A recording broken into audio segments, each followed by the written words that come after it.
बिस्मिल्लाहिर्रहमानिर्रहीम, अस्सलाम वालेकुम। आप देख रहे हैं प्रोग्राम ज़ीशान के मेहमान। आज हमारे साथ मौजूद हैं senior director anti encroachment KMC Bashir Siddiqui साहब। तो बशीर सिद्दीकी साहब, सबसे पहले तो आपका बहुत बहुत शुक्रिया कि आपने अपना कीमती वक्त दिया और आप हमारे स्टूडियो तशरीफ़ लाए। सिद्दीकी साहब, आपके इंटरव्यू बहुत से लोगों ने देखे, लेकिन बहुत से लोग आपके बारे में जानना भी चाहते हैं। थोड़ा सा आप अपने बारे में बताएं कि आपका भाई ताल्लुक़ कहाँ से है और अपनी एजुकेशन के बारे में थोड़ा सा बताइएगा। बिस्मिल्लाहिर्रहमानिर्रहीम जी, सबसे पहले तो आपका बहुत बहुत शुक्रिया जो मुझे आपने इस अपने प्रोग्राम में बुलाया। और एक वो स्टेज पे मतलब ये जब स्ट्रगल आदमी करता है तो सबसे पहले मैं आपको अपने बारे में बता दूं कि मैं अपॉइंट हुआ हूँ कराची मेट्रोपॉलिटन कॉरपोरेशन के अंदर 1992 के अंदर as a assistant director 17 grade में अपॉइंट हुआ था। उसके बाद मैंने अपनी कोशिश की, लगन की। उस वक्त ऑक्ट्राई डिपार्टमेंट होता था कराची मेट्रोपॉलिटन कॉरपोरेशन, जो जिसका बजट बलूचिस्तान के बजट से भी बड़ा बजट होता था कराची मेट्रोपॉलिटन कॉरपोरेशन के सिर्फ ऑक्ट्राई डिपार्टमेंट का। उस डिपार्टमेंट के बाद मैंने जो है इसी तरह फिर चार्ज पार्किंग, इंस्पेक्शन, फिर निफाज उर्दू, डिफरेंट लैंड लीज और फिर एंटी इंक्रोचमेंट डिपार्टमेंट के अंदर अब मैं 19 ग्रेड के अंदर सीनियर डायरेक्टर हूँ और प्रमोशन मेरी है 20 ग्रेड की इंशाल्लाह बहुत जल्द। अच्छा, इस वक्त जो है एक नया हुक्मनामा सुप्रीम कोर्ट का कि अब गली मोहल्लों की बारी है, फुटपाथों की बारी है, इस पे आपने क्या लाएमल बनाया? देखिए, सबसे पहले मैं आपको बताऊँ, चीफ जस्टिस साहब का जो जस्टिस गुलजार साहब का है उसका CP9 में कराची को खूबसूरत बनाने का एक बड़ा खूबसूरत ऑर्डर है। जी, ये जो ऑर्डर है इसको मैं अगर देखें तो ये माजी और हाल और मुस्तकबिल के लिए ऑर्डर है। माजी में जो गलतियाँ हुई हैं इस कराची शहर पे, जो कब्ज़ा माफिया ने 40-50 साल से इस शहर को अपने शिकंजे में गड़ा हुआ था, उसको ख़त्म करने का ये ऑर्डर है। हाल में जो चल रहा है मना करने का, उसको रोकने का ये ऑर्डर है और मुस्तकबिल में तो बिल्कुल ही नहीं करने का ये ऑर्डर है। तो मैं इसको इस ज़ुमरे में देखता हूँ। अब इस ऑर्डर को कंप्लाइंस करना कराची के 19 सिविक एजेंसी जो इस कराची शहर पर हैं उन सब पर पाकिस्तान की सबसे बड़ी अदालत का ऑर्डर से तो सब पर समझो लाजिम है। मैंने काम शुरू किया हुआ है। आप देखेंगे तो मैंने जो मुझे बाय नेम जो चीफ जस्टिस साहब ने ऑर्डर किए थे, Aladdin park, ST14, KD officers के अलावा भी रिसेंटली मैं PCS सोसाइटी में जो सऊदी लॉन के इलेक्ट्रिक का दफ्तर और 16,000 गज पे बने पार्क पे जो कब्ज़ा है सोसाइटी पे, उसको मसमार करने जा रहा हूँ 3 से 4 दिन के। आज हम नोटिस दे रहे हैं 3 दिन का, उसके बाद उसको भी मसमार करने जा रहे हैं। नस्ला टावर बहुत ज़्यादा मीडिया पर हाईलाइट है, उसको आप लोगों ने खाली तो करा लिया, लेकिन उसको अब तक जो उसके खिलाफ जो ऑपरेशन करना है उसको गिराना है, उसके लिए आप लोग कभी मजबूत हिकमत अमली नहीं बना सके? हाँ जी, बिल्कुल आप सही कह रहे हैं। असल में इस पे जो है इससे पहले चीफ जस्टिस साहब के जो ऑर्डर थे वो कंप्लाइंस नहीं हो सके थे, जिस पे चीफ जस्टिस साहब ने कहा इसको 7 दिन के अंदर जो है आप ब्लास्ट करके गिरा दें। तो उस सिलसिले में कमिश्नर कराची को ये ऑर्डर्स थे। उस सिलसिले में तमाम लोगों को बुलवाया गया और आर्मी से लेके FWO, NLC सबको, और उन सबको कहा, लेकिन उनके पास ये जो सिस्टम था, ये टेक्नोलॉजी नहीं थी। तो अब इसको मैनुअल तौर पे बनाया जा रहा है। उस कमेटी में मैं भी हूँ नस्ला टावर की, जिसमें वो कमेटी बनाई गई है। आज फिर उसकी 3 बजे मीटिंग है। तमाम कॉन्ट्रैक्टर जिन्होंने इसके लिए दिया है, आज हम फैसला करेंगे इंशाल्लाह किस कॉन्ट्रैक्टर को दिया जाए। तो सर, कराची में आपने बहुत सारे ऑपरेशन किए, गुज्जर नाला, औरंगी, लेकिन इस वक्त जो सबसे ज़्यादा आपने बड़ा ऑपरेशन किया मेरी नज़र में जो है वो आपने अलादीन पार्क का किया। अलादीन पार्क में जो मुतासिर हुए वहाँ दुकानदार और लोग, उनको कोई मुआवजा दिया गया आप लोगों की जानिब से, हुकूमत की जानिब से? देखिए, जो अलादीन पार्क है वो उसके अंदर जो दुकानें बनाई थी वो सुप्रीम कोर्ट ने उसको नाजायज़ करार दे दिया। जब सुप्रीम कोर्ट ने किसी चीज़ को नाजायज़ करार दे दिया और उसके बाद वो कॉन्ट्रैक्टर ने दुकानें, शॉप्स बना के हमारे स्टेट डिपार्टमेंट को दी थी। उस पर बातचीत जारी है। गवर्नमेंट ने अनाउंस किया है कि हम सबको जो है अल्टरनेट देंगे, और उसके लिए बाकायदा चीफ जस्टिस साहब ने, आपने देखा होगा कि बुलवा कर कहा है कि इनको दिया जाए, जहाँ पर मेरे ख्याल में नादन बाईपास पर उनके लिए जगह मुख्तस की गई है और उनको 80 गज के प्लाट भी बना के दिए जाएंगे।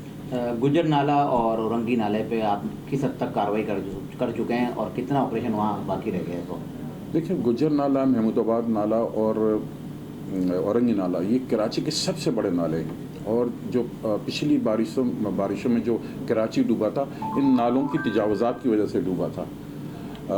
तो सुप्रीम कोर्ट ने सुमोटो एक्शन लिया और इस पर हमने कार्रवाई की। अब तकरीबन 99.99 जो है वो कंप्लीट हो चुका है, तीनों नाले। अब हम उस पर सिर्फ वो काम करने जा रहे हैं जैसे क्योंकि 7-8 महीने से काम था, अब लोग दोबारा सीढ़ियाँ, गैलरियाँ या गैरेज उन्होंने बनाना शुरू कर दिया। हम सिर्फ उनको अब मसमार करें, बाकी काम कंप्लीट हो गया। अच्छा, क्या वजह है सिद्दीकी साहब कि बहुत सी जगह आप लोग ऑपरेशन करते हैं, आप लोग ऑपरेशन करके निकलते हैं, दोबारा से वहाँ तजावुज़ात कायम हो जाती है, इसकी क्या खास वजह है? देखिए, इसमें 2 वजूहत थी और है भी। एक्चुअल बैलेंस नहीं है काम को चेक करने का, क्योंकि जब एक दफ़ा वहाँ पर कार्रवाई होती है, क्योंकि ये मोबाइल किस्म की इंक्रोचमेंट होती है। आप देखें कराची में तमाम फ्लाई इदारे, अभी रिसेंटली मैं नाम भी ले लेता हूँ, आप बताऊँ, जेडीसी ने जो है वो ठेले समेत और फ्रूट लगाने के समेत उन्होंने 15,000 रुपये लोगों से अपील की कि 15,000 रुपये जमा कराएं, हम एक नया ठेला और फ्रूट देंगे जिससे कराची के लोगों को जो है वो रोज़गार मिलेगा। अब इसमें 2 बातें आ जाती, क्या इन ठेले वाले रोड और फुटपाथ पे आएंगे, ना कि उनके पास कोई जगह मुख्तस होगी।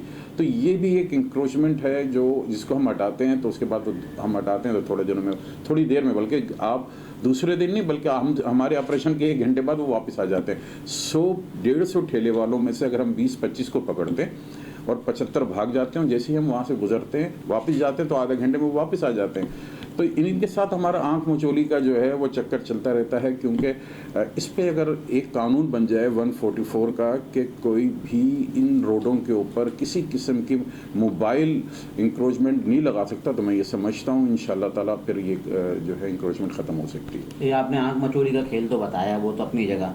क्या आपके ऊपर कोई सियासी प्रेशर भी होता है इस ऑपरेशन के दौरान कि इस जगह ऑपरेशन ना करें, इधर ना जाएं, इधर ना जाएं?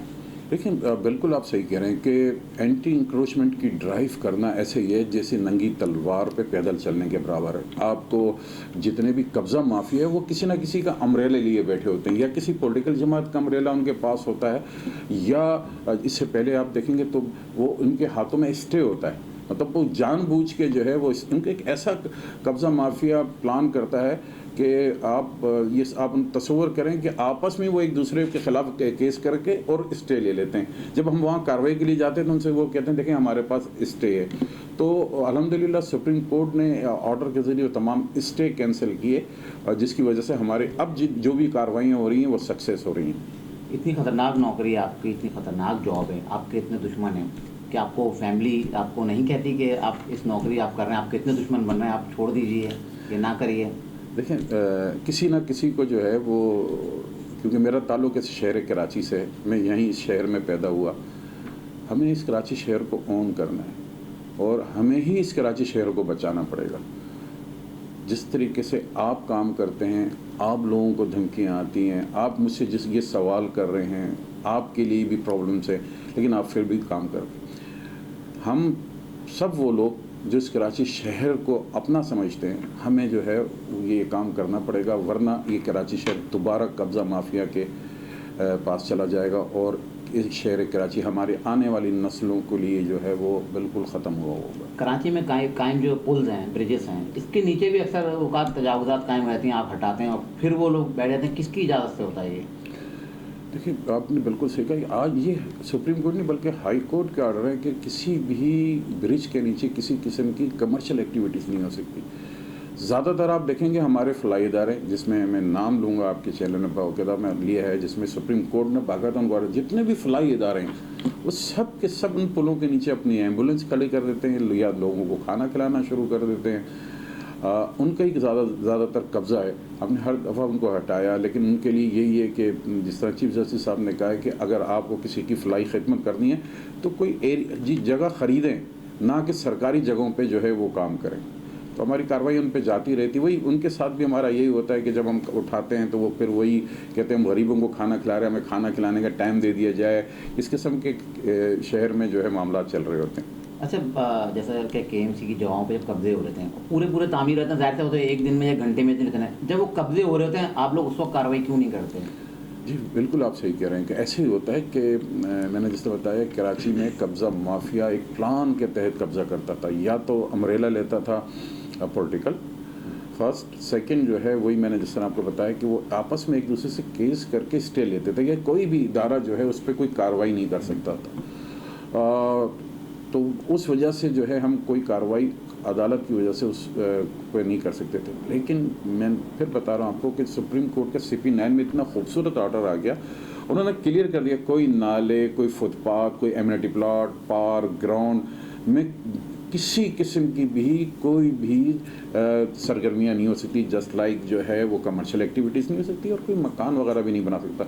जब ये ऑर्डर आ गया तो उसके बाद हमारे हाथ खुले और हमने ये कार्रवाई शुरू की। और ये ऑर्डर 2000 आप देखें 18-19 में आए हैं, 20 में, तकरीबन ये 1-2 साल में, इस 1-2 साल में सैकड़ों एकड़ जगह तकरीबन कराची मेट्रोपॉलिटन कॉरपोरेशन ने अब तक 750-800 एकड़ से ज़्यादा जगह वागुजार कराई है, जो ग्राउंड, पार्क, बड़े ग्राउंड, पार्क, हिल पार्क देखें आप, कितने हिल पार्क देखें, बाग इब्ने कासिम देखें, आपने देखा होगा कि बिल्कुल सेम से लुंडा बाज़ार देखें आप, इम्प्रेस मार्केट, आराम बाग, अगर आप देखेंगे तो फ्रेम मार्केट, तो गार्डन, ये तमाम जो है फुटपाथों पे और पार्कों पे जगह थी। तकरीबन 7,500 इस कराची शहर में नाजायज़ दुकानें मैंने तोड़ी हैं, जो कि सुप्रीम कोर्ट का है। बिल्कुल आपका एक अच्छा काम रहा, आपने तजावुज़ात के खिलाफ ऑपरेशन किया, लेकिन कराची में अक्सर जो है ऑपरेशन के जो है तातुल का शिकार रहे हैं। क्या दीगर इदारे आपके साथ उस तरह ताउन नहीं करते कि जिस तरह करना चाहिए? आप सही कह रहे हैं, बिल्कुल ऐसा ही है कि वो एक सबक है, वो जुमला है कि जिसने सबक याद किया उसको छुट्टियाँ ना मिली। कराची के अंदर अल्हम्दुलिल्लाह मेरी कारकर्दगी जो है वो अप्रिशिएट ना कि इस कराची शहर में, कराची में, पाकिस्तान में, बल्कि दुनिया के अंदर जापानी कौंसलेट जनरल, USA के कौंसलेट जनरल, UK के कौंसलेट जनरल, फ्रांस के कौंसलेट जनरल ने भी मुझे अप्रिशिएशन लेटर्स दिए हैं और उन्होंने बाकायदा विज़िट किया है इम्प्रेस मार्केट का, और मैंने उनको वो विज़िट किया है। BBC की एक रिपोर्ट के अंदर कराची शहर के अंदर इतनी बड़ी तजावुज़ात के ख़िलाफ़ कोई कभी कार्रवाई नहीं हुई जितनी बड़ी कार्रवाइयाँ अब कराची मेट्रोपॉलिटन कॉरपोरेशन कर रहा है। होता ये है कि आम पब्लिक को ये पता नहीं होता है कि ये लैंड कंट्रोल किसका है। मैंने जिस तरह बताया, अगर रेलवे की ज़मीन पे भी इंक्रोच हो, KPT की ज़मीन पे भी इंक्रोच हो, KDA की ज़मीन पे भी इंक्रोच हो, LDA की ज़मीन पे भी हो, MDA की ज़मीन पे भी हो, वाटर बोर्ड की 19 सिविक एजेंसियों की ज़मीन के ऊपर, कंटोनमेंट की ज़मीन पे अगर लैंड कंट्रोल हो तो वो समझते हैं ये KMC का काम है और KMC यहाँ पर काम नहीं करती और यहाँ से कुछ उसका कुछ ज़रिया माश है शायद, इस वजह से।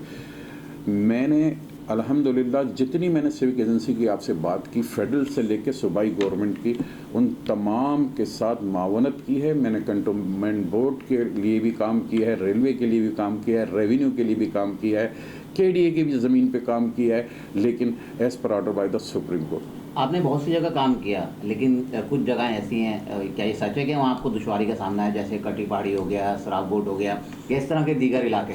जी बिल्कुल आप सही कह रहे हैं। हमारे अपने जो कराची मेट्रोपॉलिटन कॉरपोरेशंस की जो इंडस्ट्रियल एरिया है, अगर आप देखें इत्तेहाद टाउन पे वाक़या है, लांडी इंडस्ट्रियल एरिया जो बाकी इस कराची शहरियों के अरबों रुपए उसमें फंसे हुए हैं, उन प्लाटों पे जो है कब्जे किए हुए हैं, फैमिली वहाँ पर आ गई। यानी वो इंडस्ट्रियल प्लाट हैं जो 400 गज़ के, 300 गज़ के, 600 गज़, अरसे 40-50 साल से लोगों ने वहाँ पर कब्जा किया हुआ है, फैमिली अपने इलाके वहाँ पर रखी हुई है।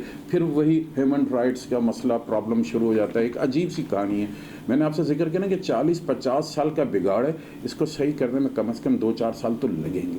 अच्छा, बल्दिया उद्मा को अक्सर बल्दिया उद्मा एंटी इंक्रोचमेंट को हमेशा शिकायत रहती है कि दीगर DMC महकमा एंटी इंक्रोचमेंट में बेजा मदाखलत करते हैं, तो इसमें कितनी सदाकत है? हाँ, ये आपकी बात सही है। देखें,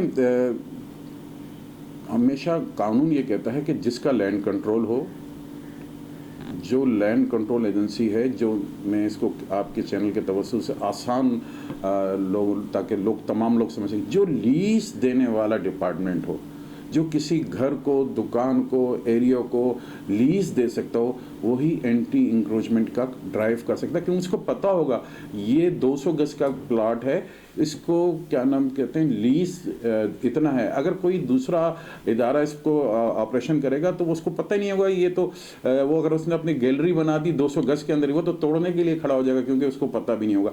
तो तमाम DMC किसी को लीज नहीं दे सकती, यहाँ तक कि वो अपने दफ्तर को भी लीज नहीं दे सकती।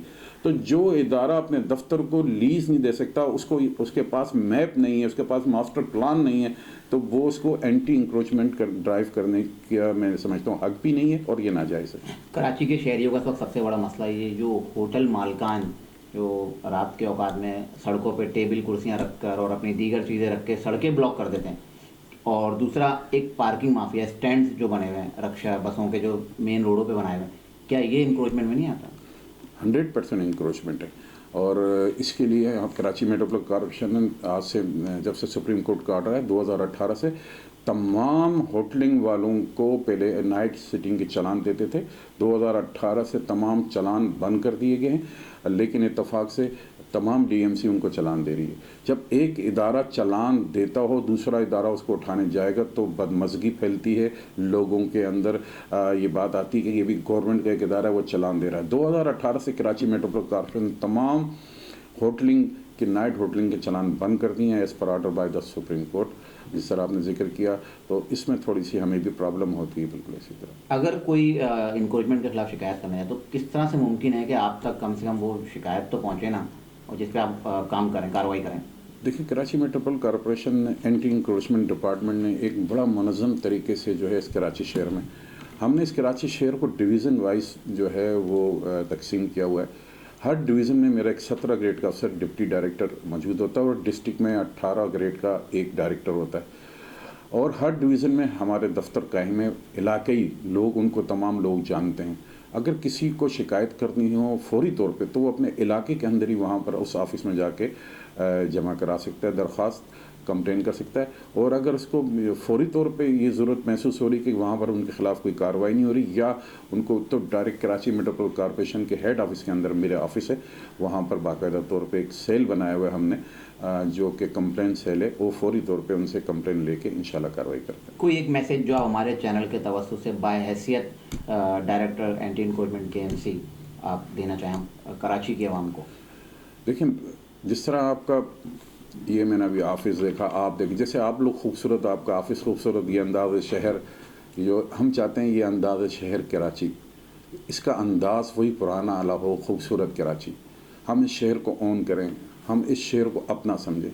जिस तरह हम अपने घर के आगे गंदगी और कोई चीज़ बर्दाश्त नहीं कर सकते, इसी तरह इस शहर के अंदर भी हम कोई भी गंदगी या किसी किस्म की तजावज़ात बर्दाश्त ना करें। तो मैं ये समझता हूँ ये शहर हमारा शहर है, ये शहर साफ़ सुथरा भी हो जाएगा और इसमें हम सब ने हिस्सा लेना है।